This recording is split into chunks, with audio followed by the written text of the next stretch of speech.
Hi, good morning everyone in the Allen Rudge today at Adastral Park, and to everyone who's joined us on the WebEx. I'm really pleased to introduce you today to Dr. Hazel Harrison.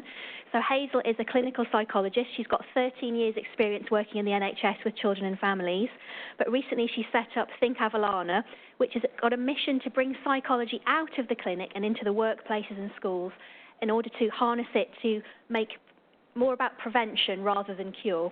So she's going to talk to us today about how can technology enhance our mental health as we age. We had her speak at our last Tommy Flowers conference, which was fantastic, and we're really pleased to welcome her back. So, Hazel, over to you. Thank you. Thanks for inviting. Oh, wow, thank you. Thank you. Thank you for making it here, because apparently the traffic's been horrendous today. So you've done really well to be here on time as well. So yeah, I'm a clinical psychologist, and I am on this really big mission, actually, to try and improve mental health and well-being by really sharing what we've been learning from the kind of research and science about what can improve our mental health, and actually find ways to make it fun and engaging so that hopefully there'll be things that you take from today that you might be interested in kind of exploring further. So, yeah, this last year, 2019, became what my husband has dubbed as the year of saying yes to things you'd usually say no to, which is absolutely true. And I basically started trying to think about how can I get out there and share more about what we've learned about mental health to reach kind of what a bigger audience. How can I, share what I'm really passionate about with people who might be able to take it and use it.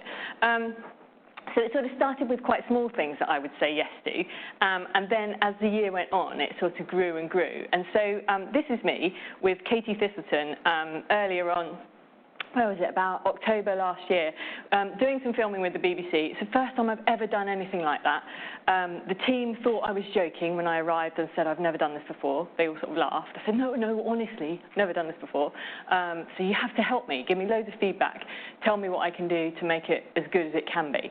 And so it was what they said is sort of a baptism of fire, because we just did it live. So I didn't even get a chance to go, can I do that again? I think I could do it better. But really what we did with BBC Teach was try and share a bit about well-being and stream it to schools across the UK, which was really exciting. And off the back of that, hopefully we're going to find more ways to share kind of mental health and well-being ideas with schools. But what I've also found is that, I don't know about you, but I never learned anything about mental health or well-being when I was at school. So now we have this kind of generation coming up who are learning all about how to take care of their mental health, what it means to have mental health. We all have it, by the way. What are the things that we can do daily that will help our mental health? So in schools, kids are learning about this.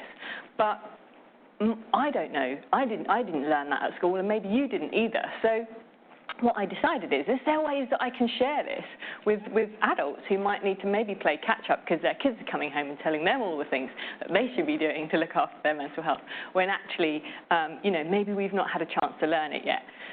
So this is the mission, to bring psychology out of the clinics, hopefully to make it fun and engaging. I'm going to talk for about half an hour, and then I hope we can have some really good discussions, here about maybe if it sparked an idea for you, if you've got some ideas to share with me, please help me keep learning.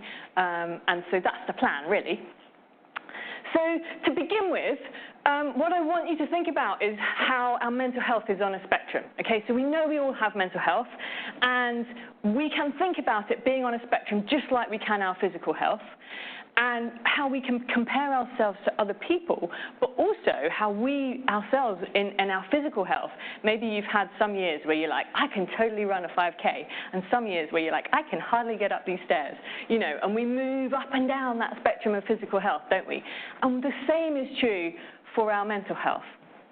So we can think about it as this sort of long line, and there will be things that happen to us in our lives that will influence where we are on that line. So down here, we've got, very common mental health problems like anxiety, depression, stress, burnout, very common, lots of people experiencing those.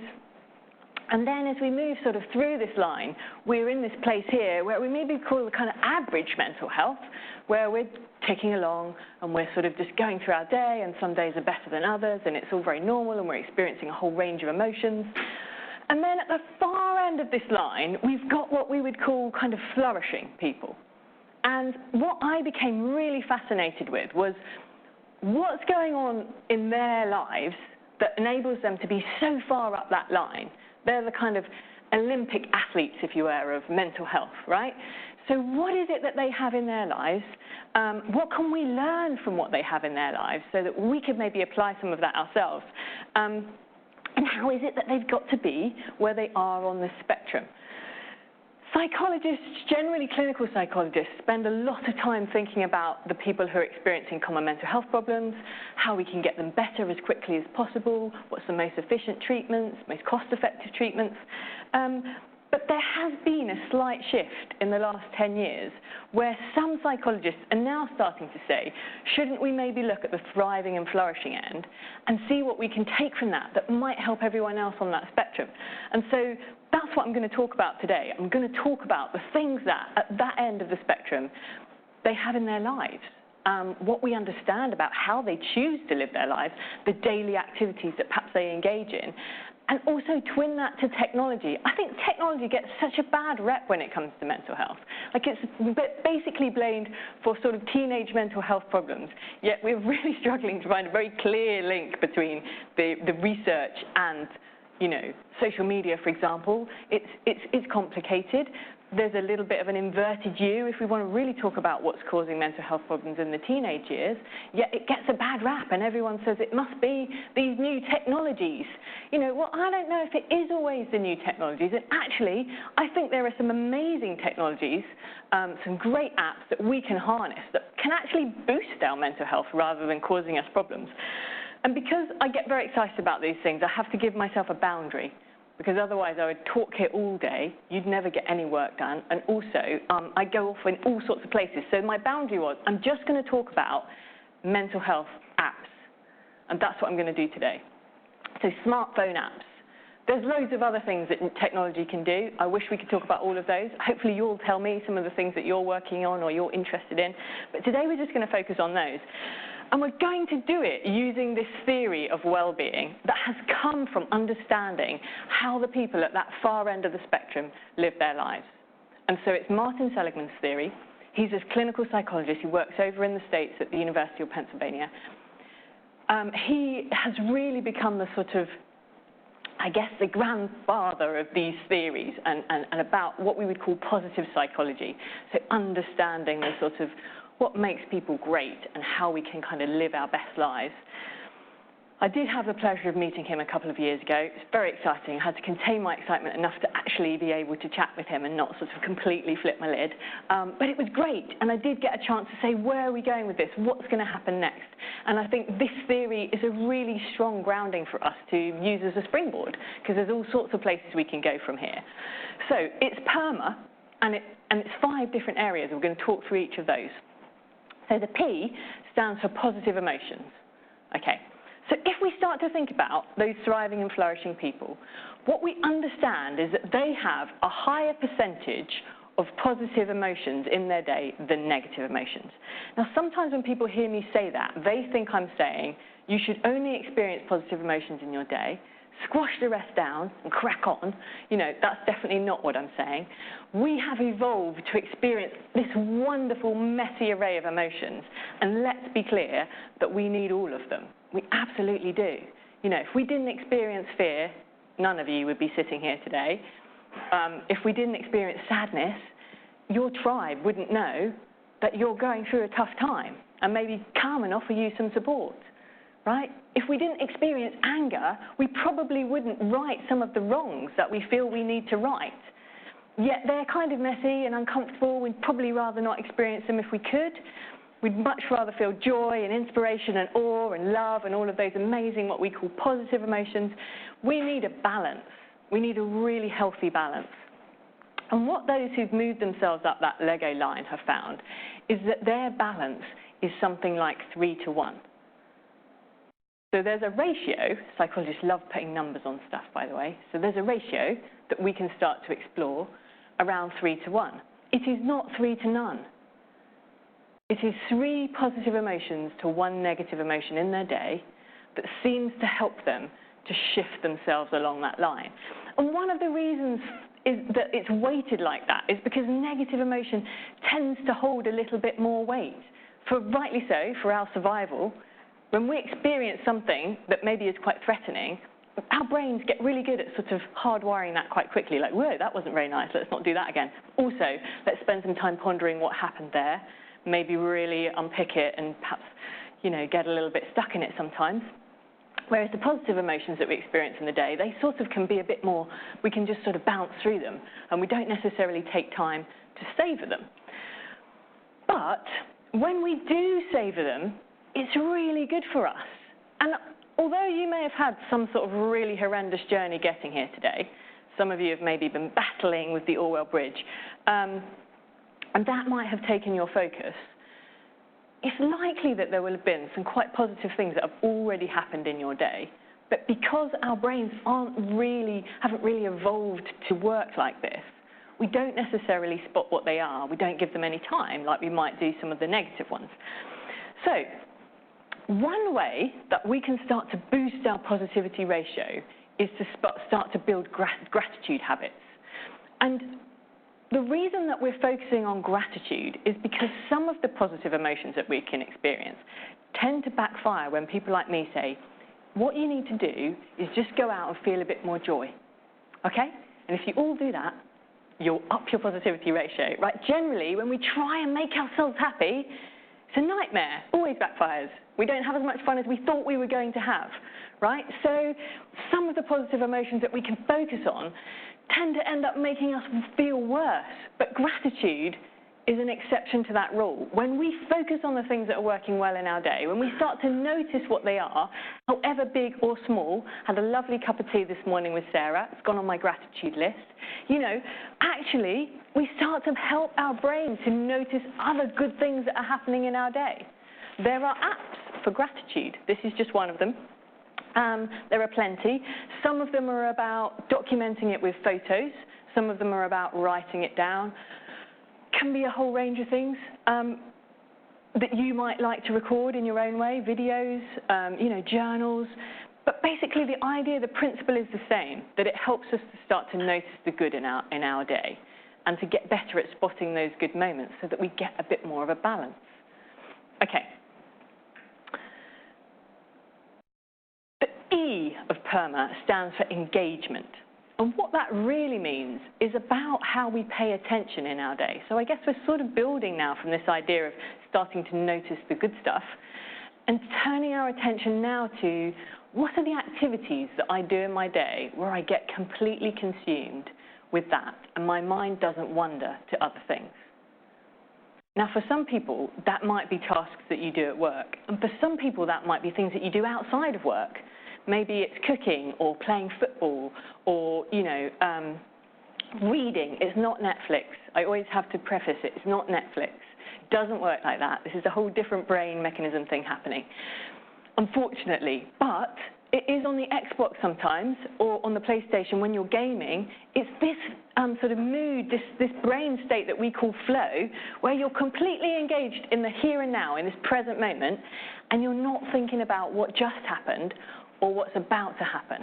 If you can immediately bring to mind activities where you experience that, brilliant, because that is the key to engagement. It's like that bit where you go, I can't believe I've been doing this for 5 hours. It feels like I've only been doing it for 2 minutes. Like whatever those things are. And if you don't know what they are, go and have an amazing year trying to find out what they are. Seriously, it's really good fun. I'm like, oh, will I find flow going climbing with my kids at Avid? Just down the road from you guys, great indoor bouldering place. Turns out I can, but when I'm not trying to make sure that my kids are climbing at the same time, like, guys, stay here for a minute, I'm just going to have a go. So all sorts of different activities. Give yourself this time and this space to play to find where your flow is, because people who are thriving know where those activities are, have activities that they do in their day where they are completely in that moment. One way to improve, I guess, the way that we pay attention and how our brains kind of focus on the here and now in the present moment is with mindfulness. Now, mindfulness for adults has got a lot of great sort of scientific research now supporting the fact that it can, for some people, not for everyone, but for some people, be really beneficial for their mental health. So if you're curious about this, it's probably worth giving it a go. There are loads of apps. Headspace, Calm, Buddhify is one that I really like. It looks quite pretty. I like the kind of colours on it. But also I like the fact that there's a lot of different ways that you can select based on where you're at, who you're with, and there are different times so you can fit it into your day. So it works like if you press Meditation 101, then a whole new wheel opens up and it sort of says, have you got 5 minutes, 10 minutes, 15 minutes, 3 minutes, and you would select where you wanted to go. And then it would talk you through basically a kind of guided meditation. And the reason that we think that things like mindfulness can be useful to us is because it helps us to start to bring our focus back to the present moment, and then what will happen is your mind will wander and it will start thinking about what you're going to have for dinner or what's happening next, and then you'll notice that and you'll bring it back again. And that's the game, by the way. It's not like, you know, it's not very easy to be in this present moment, and that's why things like mindfulness can be really helpful, because we practice and we let our minds wander, and then we practice bringing them back with kindness and compassion, not like, oh, you're so stupid, but, you know, in that kind of, it's okay. Yes, that's what our minds are designed to do. They will wander. We bring them back. They wander. We bring them back again. And when we can start to cultivate that by meditation and mindfulness ideas, then we can also bring that to other areas of our life too. Okay, so we've done positive emotion. We've done engagement. We're now on relationships. One of the biggest predictors of our happiness and well-being long-term are our relationships. If I could say, if you haven't got time to invest in all of these, just pick one, I would say pick this one. This is the most powerful out of all of them, our relationships with other people. If we have one person that we could phone in the middle of the night and say, I have a problem and I'm going to need some help, that's enough. That's all you need. Maybe one other, if you really kind of want to make sure if they're not available. But really, we don't need loads and loads. We just need to know that we've got at least one. So some of the research around understanding relationships now and the impact they have not just on our mental health but also on our physical health is really quite surprising. What we found about loneliness, for example, and those people who experience these, intense feelings of kind of chronic loneliness, like it's okay to have some time on your own, right? That we all need me time. But what we're talking about with loneliness is a mismatch between what you actually need from other people and what you're really getting. And when we start to explore loneliness in that way, some of the researchers are saying, well, actually, being lonely is as damaging to your physical health as smoking. So we really know now that there's something about being with other people. We're social creatures. We need to be around other creatures, and we need to be able to share ideas and experiences. And when we don't have those opportunities, it clearly has an impact on our physical health. And some of the studies, MRI scans, have shown what's going on in the brain when we experience kind of social isolation or we feel left out. The bits in the brain light up that would also light up if we were physically in pain. So again, our body's kind of signaling to us, this is not a good place to be. Like, get yourself out of here. Find your tribe again. Robert Waldring has got a brilliant TED Talk. If you're fascinated about this idea of how powerful relationships are, I'd really recommend having a look at it. He's one of the researchers that's looked at the kind of longitudinal effect of relationships. So he did the Harvard Men's Study, which has now been rebranded, but it started as just being about men, and I think it's been going something like, well, I want to say 50 years, maybe even longer than that. What they really started to unpick there was this idea that it was about relationships that were actually really influential over what happened to people's physical and mental health. And it's great when we do longitudinal studies because we get to follow the same people, right? So you really get to see what's had an impact. Is it about how much they earned? Is it about what they ate? Is it about where they lived? And really they found that it was about relationships. That was one of the biggest influences. So how do we then use technology in a way that will enhance our relationships rather than causing us to feel perhaps more socially isolated? You know, we've never had lessons in how to use Twitter. Well, maybe you guys did, I haven't. You know, there's no sort of, this is how you use social media in a really positive way. I hope that schools are starting to explore this a bit more now, but we've sort of had to make it up as we go along, haven't we? And sort of go, is this working? Does this feel right? Maybe not quite right. What I've found brilliant about social media is going to events and meeting people and then connecting with them and being able to carry on conversations after, like a conference. So, you know, you have those 2 minutes and they're like, oh, I'm researching this. And I'm like, that sounds really interesting. You know, let's swap details. And then being able to follow their progress, to see what they've published, to find out where they're going with their big mission. That's been amazing. But obviously, there are some really dark sides to social media too.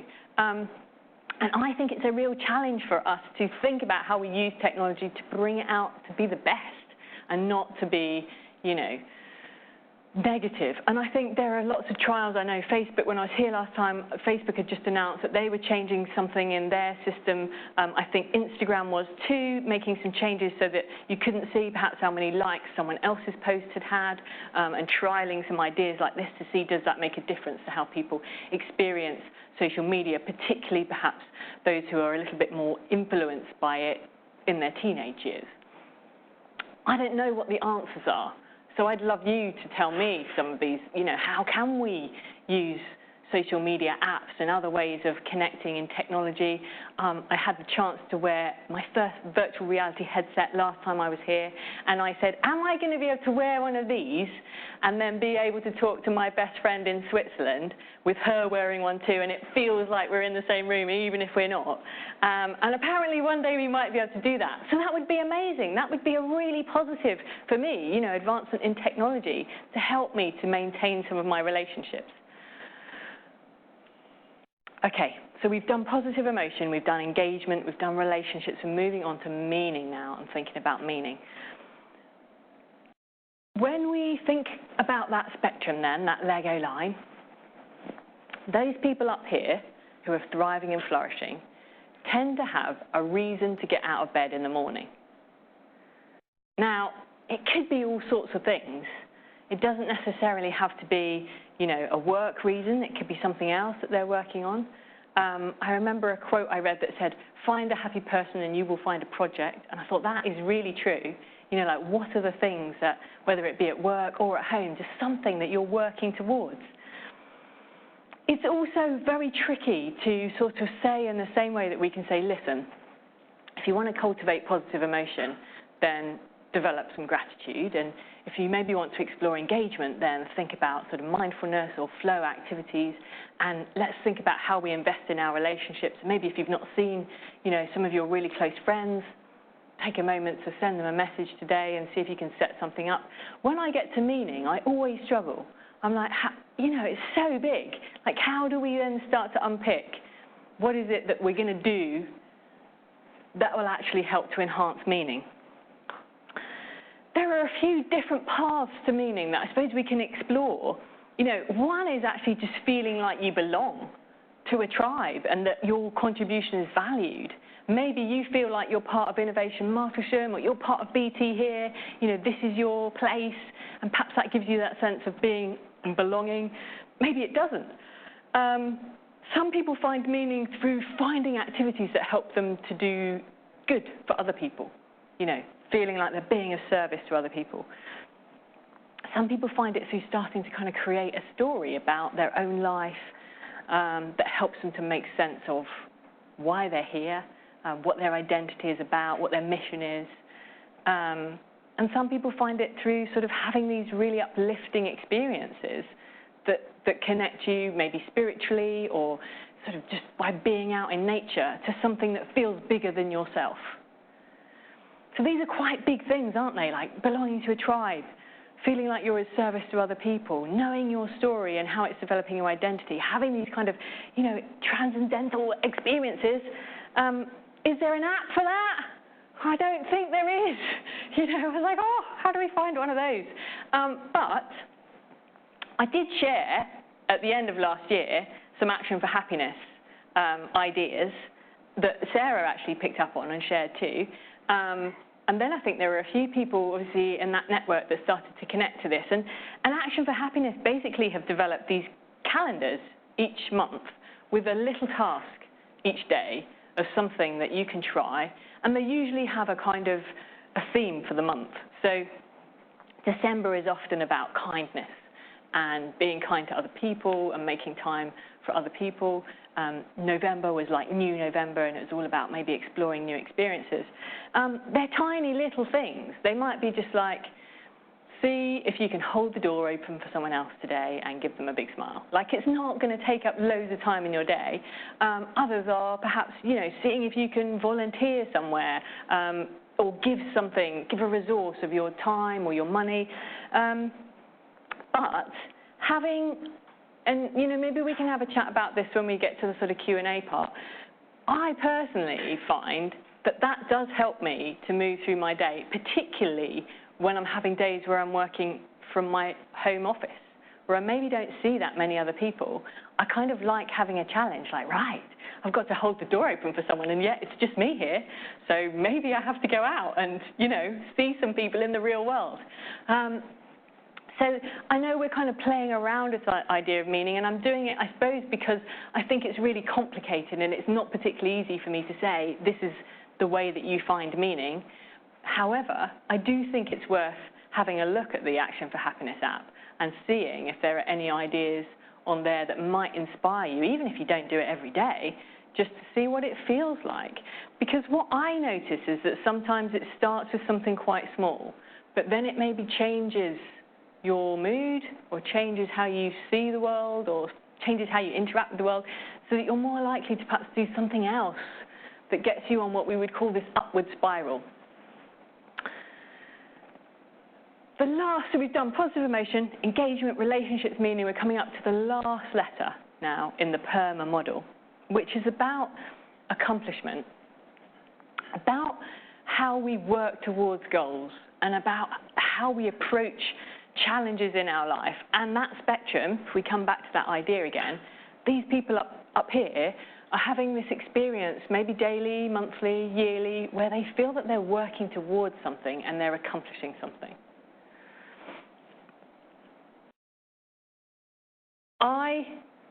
One of my favorite researchers is Carol Dweck and her idea of growth mindset.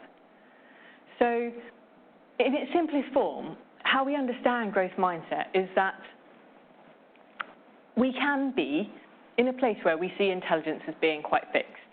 We maybe feel that there are certain things that we just won't be able to do because we were born like that, right? So maybe it's the sort of things where we might go, well, I'm just not good at maths, or I just can't learn languages.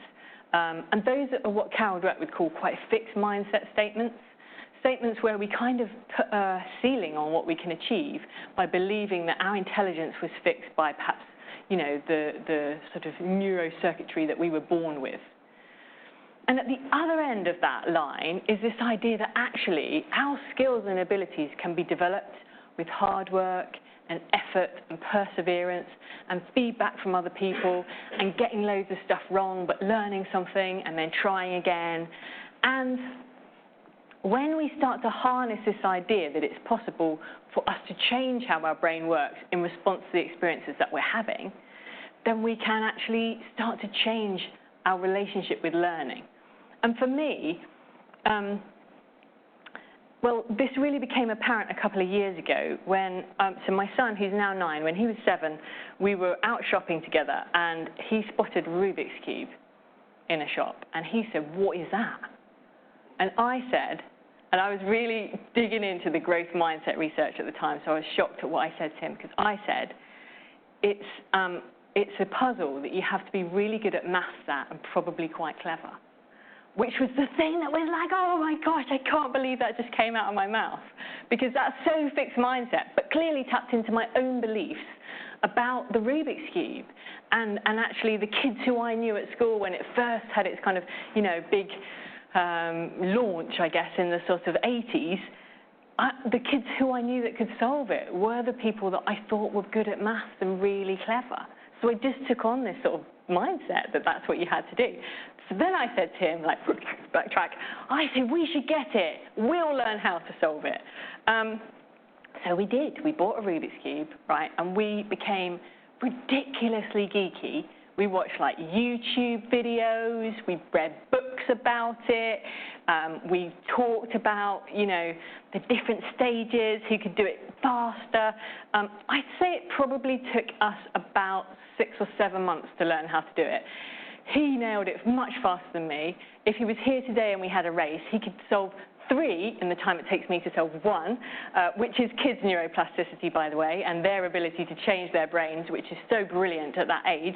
But that doesn't mean that we shouldn't try, and we shouldn't set ourselves some goals and things to work towards. And I'm not sure that it's going to be, you know, a wonderful thing that I've learned how to solve a Rubik's Cube. It's not like my party trick. However, by doing that, I think what I started to learn was there's things that I didn't think I could do that maybe I can if I get some help from other people. You know, like, or I watch some YouTube clips, or I read a book about it, or I get some feedback about how I can do it differently. And now, actually, when I go and talk in schools, and sometimes end up talking about Rubik's Cubes, I guarantee there'll be someone who will come up to me and share with me a gem of wisdom about how I can get even faster at solving the cube, which I love, because, you know, learning doesn't necessarily have to be about age, does it? How cool that there are kids that can tell me stuff too, and I really enjoy that. So I think when we start to think about, okay, how do we harness this idea? How do we build our growth mindset? It does require us to be brave. It does require us to try some new things, to probably look a little bit silly sometimes. Maybe for me, it feels like quite a lot of the time, but with a goal of learning something. Like, what can I learn from this experience so that I can keep my brain working well?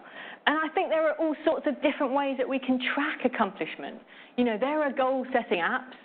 There are, you know, all sorts of ways that we can break this down. Some of them are kind of about physical accomplishments, aren't they? Like, lots of people now have an Apple Watch or some sort of Fitbit or something that tells you feedback each day about what you've accomplished physically. Like, have you, you know, done your required steps, or been for a run, or been active, or, you know, done a quick walk around the block, whatever it might be. And so I'm not going to stand here and say, this is the, you know, you should use this app for this, because I think accomplishment is so broad that maybe for you, there's something that you're working towards that will have a brilliant app that will help you to kind of track your progress and see where you're getting to. And it could be a whole range of things. And if you do already have something like that that you're using, please tell me what it is, because I'd love to know. Okay. So in a nutshell then, what we've done is work through the PERMA model and thought a little bit about how some of the technology apps that are out there at the moment can start to enhance our well-being. So where do we go now? What is next? How are new technologies going to keep helping us to sort of improve our mental health and our well-being as we age? One of the interesting apps that's being developed over in the States at the moment is an app that is it's on a mission to help people who are experiencing depression. And it's having some sort of very clever technology built in that means that the smartphone will notice subtle changes in behavior, but also in tone of voice, that might be able to signal to the person who uses that phone to say, listen, your mental health might be dropping. We're noticing some of the signs of depression coming in. You've not gone to that place that you'd usually go to on a Tuesday, or your tone of voice is changing, which we sometimes notice with those who are experiencing severe depression, and this is a signal that maybe it's time to get some help. Now, there are all sorts of privacy issues with this. I understand that, and, you know, I'm sure that there's a lot of kind of clunky stuff that we have to work through to make sure that this is okay, and yet also supporting people with their mental health. And these are people who are experiencing severe depression, who want some support like this, and it signals that we're going to send some people in now to help. This is the warning signs that maybe happen before that person even knows what's going on. In the same way that we now have gadgets that people can wear on their arm if they have type 1 diabetes that will Bluetooth to their phone to say your blood sugar levels are dropping way before they have any symptoms of that experience. And I wonder if we're going to get to a place where, you know, we'll be beeped by our smartphone and it will say your serotonin levels are dropping. Time to go and see a comedy or connect with a friend or go for a run. You know, maybe that will happen, and will that be okay? How will we feel about that? I don't know. But I think when we start thinking about prevention being better than cure, we have to start thinking about this idea of early intervention and not waiting till we've really got stuck in that downward spiral before we start to do something about it. And I think technology could be really helpful in enabling us to, you know, be a bit more proactive when we start to notice things changing. And again, I'm still hoping for being able to use virtual reality to help me in all sorts of ways to connect with my friends, maybe to practice doing something that I don't feel ready to do in the real world yet. I know that they're using, you know, virtual reality technologies with people who are experiencing anxiety to help them to overcome specific phobias before they even go and perhaps do something, you know, in the real world, because it can help you to experience it, but maybe also part of your brain knows I'm still in a room though. I'm still safe, but I'm testing out my fear of flying or my fear of heights or my fear of spiders or whatever it might be. Okay, we're going to move on to questions now, but this is me. You're welcome to email me or connect with me on social media, share what you're working on, tell me if there's anything you're going to take from today that will be useful, or any other ideas that you think you could help me with. I'd love that. I love feedback. I love people to say, we like this bit, but don't do this bit again. It was annoying. That's fine. That's how I learn. So we're going to move now to some questions. Is that right? Thank you very much. Thank you. That was Welcome. If anyone in the room has got a question, can you put your hand up and we'll get a microphone to you? And if you've got a question on the WebEx, if you can use the Q&A, and Sarah will come to you on that as well. So do we have any questions in the room? Oh, I'm going to go off the back there first. Don't go to Mike. He's just going to heckle me. Hi. Hello. Just a quick question on that. How you, or have you any experience in the workplace of being able to measure happiness and well-being in a way that makes an organisation feel not just that they're doing their bit, but there's conversations around the coffee machine and the informal that we should all be doing. Yes. But then some of the people I know who absolutely thrive don't necessarily look like they're thriving, and some of the people who are in a really dark place, it takes a long time to find out actually they're in a dark place and they could do with some support. Yeah, great question, thank you. I think there are lots of sort of different, I guess we would say, sort of valid and reliable ways to look at measuring well-being within a workplace. I think the challenge is, how do you build up enough trust so that people are honest in those? You know, because we all know how to answer what we think is the sort of socially acceptable answer. You know, have you ever experienced this, and this, and you think, oh, I'm not going to tell them I've experienced that, I'll circle that one, you know. So I suppose in a way, I think it probably has to come hand in hand with how you as an organisation you develop that trust and that security, that psychological safety that enables people to say, this is how I really feel. And then you can start using that data in a way that helps to guide not just the people, but the organisation forward in a way where you might feel like, okay. And each one of these letters has a bunch of sort of psychometric assessments related to it, you know, so you could decide, okay, we're just going to focus on positive emotion, for example, and there are things you can do to test that out. But I think it does have to come hand in hand with, you know, having a place where people feel safe enough to do that. Hi, Hazel. No heckling, promise. Okay. You was talking about people that have, you know, issues on one end, people flourishing at the other, but there's a middle ground. Yes. I almost call it the rut. You get in a rut, same old thing. You know it's the same old thing. And then how do you, using your model, I guess, how would you pull yourself out of that rut, changing your behavior, changing the things you're looking at, changing the way you're thinking to get out of that, I'd almost call it a vertical the downward circle. Spiral. Well, it's not really a spiral going down. You just kind of get there and you just spiral in the same place all the time. So you're sort of stuck in a sort of vortex of, okay. Well, I think I suppose there's a few ideas, and if we want to sort of build from what we were just talking about, one way might be to think about taking a kind of a view of where you are with each of the letters. Because there might be some, you might be able to stand back at this and go, actually, my relationships aren't really thriving right now, nor am I finding anything that I'm particularly engaged in. But P and A are fine, and so then perhaps that provides a little bit of a signpost about where you might want to go to help to kind of just move things forward. But I also think novelty is great, because our brains get so used to, how we live our day. Like, we can all clean our teeth without having to really think about it, right? Like, we've done it so many times. We've hardwired that skill. We can do it, and think about a bunch of other things. So there's probably moments in our day that we just move through really habitually. And actually, when we bring some novelty to it, then that can help us to get on a sort of upward spiral again, because actually, we're not in that place where we're basically autopiloting through our day.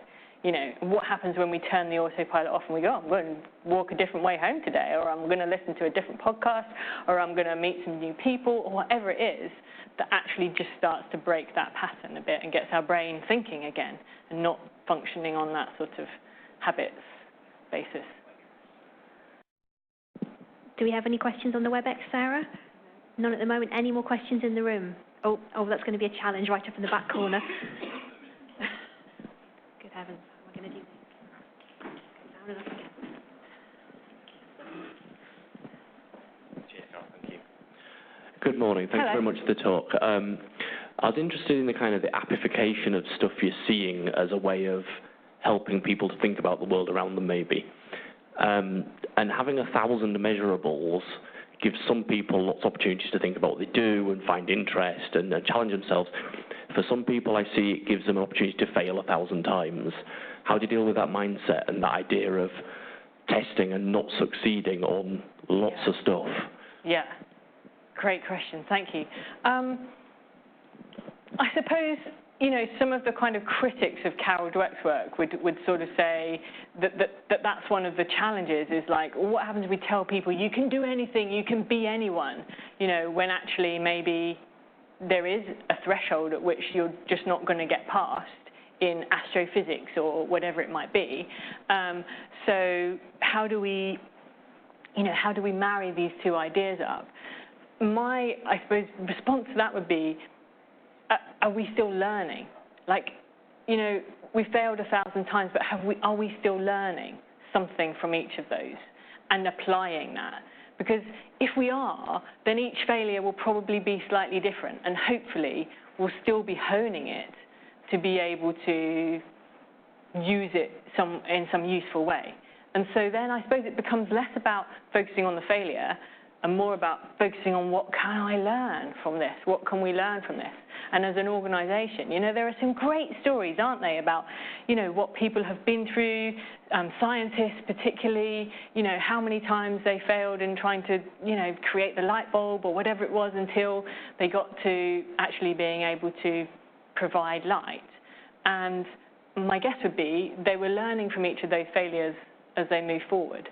So I think it becomes about sort of language and the organisation as is it a learning organisation, or is it a learning family, or is it a learning, however that person is?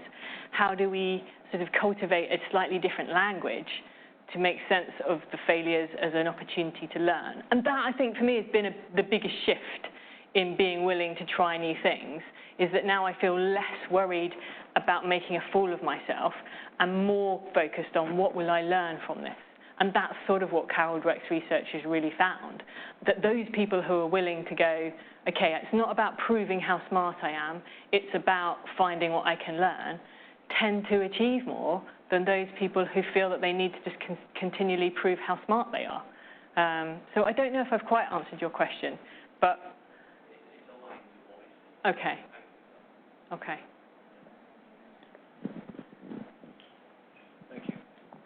Hi, great talk, by the way. Thank you. It's definitely a departure from my normal week, which is great. Just wanted to say, or ask the question, if you think that over-alerting could actually cause us not to be able to put our own roots down to finding happiness, as opposed to, if you're constantly alerting people as to your, the point you gave about your serotonin levels have fallen, etc. Yeah. If people get addicted to being alerted, Yeah. then if without that phone or without that device, let's say Google and Apple are huge companies and they want in on everything that's health now, if we get over-alerted and we get over-addicted, in the same way as people are to maybe Instagram, Yeah. People then lose the ability to be able to find that meaning. Yes. Yeah, I think that's a great point, and I totally agree. And I think that's the challenge, isn't it? That's the challenge with where we go from here and what we develop next and how we develop it. I understand, I read an article, I can't remember the guy's name now, who I think they'd sort of used in Silicon Valley, who understood a lot about how we get addicted to things. They'd used him when they were trying to develop sort of Facebook and Twitter, and now they're using him to try and help to do the complete opposite, So it's like, okay, well, we are learning then. We're learning that maybe what we created hasn't been as helpful as we hoped it would be, and now we're trying to undo some of that. And I hope that we'll still keep understanding that there is a sweet spot for alerting too. And actually, it's perhaps not on an hourly or minutely or daily basis, but would it be helpful if it happened once every couple of weeks when it was really needed, or, and I think we're still in the process of really trying to understand where that sweet spot is for each of the sort of technologies that we're developing. But I agree with you, and that's why I think I really struggle with the meaning bit. It's like, who am I to stand up here and tell you how to find meaning? Like, that's sort of a lifelong journey that I'm sure many of us are on. And so, that's the bit where you're like, actually, maybe we just have to uncover that ourselves, and we have to explore that, and what happens if we keep getting pulled away by technology instead of being, exploring that. So I hope that we'll keep finding ways to, I suppose, make technology mindful enough to be aware of that, to be useful enough for us. Thank you. Hi, Hazel. Hello. I just wanted to revisit the last point from Dan, actually, because as you were responding to him, one of the thoughts I had was one about resilience. So to be able to kind of reframe and go, well, actually, it's fine. I can keep throwing myself at this stuff and keep getting these knockbacks, but I'll reframe and it'll all be about learning. That in itself, for me, takes quite a positive mindset in the first place. Yes. So I guess for somebody who's in a downward spiral and not in a good place, and is either voluntarily throwing themselves into that situation or just experiencing that situation because it's the set of conditions that they're in, have you got any advice in terms of how they build that resilience to kind of reframe? And are you going to kind of redirect me back to the other parameters in your PERMA model to go, well, go and draw down and kind of increase your energy from, having a cup of tea with a somebody you have a good relationship with and all the rest of it are just, kind of... No, I think it's a great point. And I think, as we're starting to understand sort of models of well-being, we're now starting to develop models of resilience as well, which cross over a little bit, but then have some differences too, in terms of, maybe being a bit more focused on our sort of mental agility and how we can change our perspective, how willing we are to stand back from something. We can all, and it's very normal, get caught in sort of thinking traps, like all or nothing thinking, like, well, it's failed, there's nothing I can learn from that, or, I don't know, sort of overemphasizing or, over-catastrophizing things. Really normal thinking traps that we can all get caught in that will make what Dan's talking about even more challenging, because, when something goes wrong, your brain, blows it massively out of proportion. It's like, or personalizes it and makes it like, it's all about me. It's only my fault that this has all gone wrong, So I think some of those bits that we're talking about now are actually about developing sort of healthy thinking habits. You're right that there is some aspect of sort of positive thinking in there, but I think it's also just about healthy thinking habits. It's okay to have a balance. Of course, we don't want to sort of skip through our day believing that everything's amazing. We need to know where the dangers are, but at the same time, noticing when maybe we've got pulled into a thinking trap, and being able to recognize that, which is challenging. So then I suppose I would say it comes back to relationships maybe, and being around good people that can help you with that. I feel much more willing to go out of my comfort zone if I'm doing it with other people around me that I like. And so maybe that becomes one of the sort of perimeters at which I'm willing to try new things. And for you guys, there might be other things that you're like, okay, I don't mind feeling out of my comfort zone if this, and this is present. But I also think there is a kind of such a thing as sort of stupid grit. You know, when I talk about grit, I'm talking about the sort of passion and perseverance for a long-term goal. Yeah, at some point, you do have to stand back and go, I've been working on this for 40 years. I've not made any progress. You know, I've not learned that much, and maybe I need to now change my goal. I think that's okay. You know, we need to have that healthy sort of, mindset about what it is we're going to put our energy into. So thanks. Great question.